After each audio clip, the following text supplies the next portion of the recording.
You're not taking my baby. You know. Strach, plač a krik. Takto vykresľujú tvorcovia seriálu televízie BBC scénu, pri ktorej sociálna pracovníčka v spoločnosti policajtov násilne odoberá matke dieťa.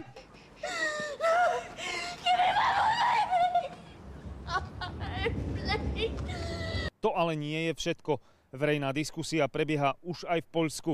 Paralelne s dokumentom Bez detí neodídem totiž poľská televízia odvysielala tiež dokument o poľovačke na deti, tentoraz v Nórsku.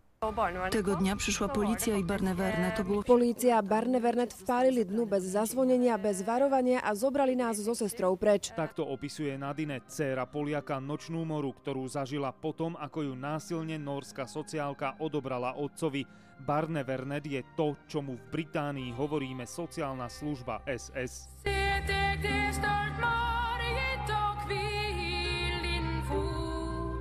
Zavieziono mnie na policję.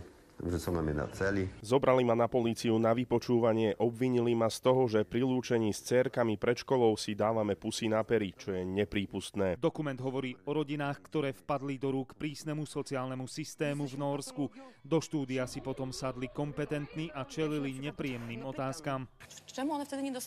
Prečo naši občania nedostali aspoň tie prvotné informácie, aspoň prvé kroky, ktoré mohli urobiť pán viceminister? Či pán konzul postupoval správne alebo nie, to treba prešetriť a vyvodiť prípadné konzekvencie.